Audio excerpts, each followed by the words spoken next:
ابو ہریرہ رضی اللہ عنہ کہتے ہیں کہ رسول اللہ صلی اللہ علیہ وسلم نے فرمایا، جب مسلمان یا مومن بندہ وضو کرتا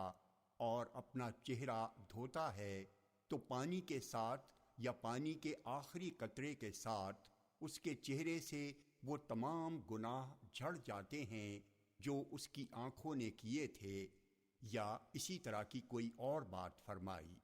پھر جب وہ اپنے ہاتھوں کو دھوتا ہے تو پانی کے ساتھ یا پانی کے آخری قطرے کے ساتھ وہ تمام گناہ جھڑ جاتے ہیں جو اس کے ہاتھوں سے ہوئے ہیں، یہاں تک کہ وہ گناہوں سے پاک و صاف ہو کر نکلتا ہے۔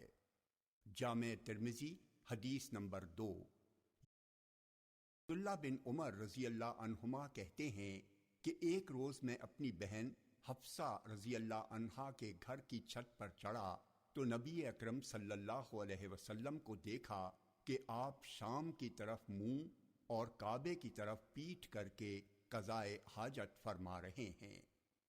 جامع ترمذی حدیث نمبر 11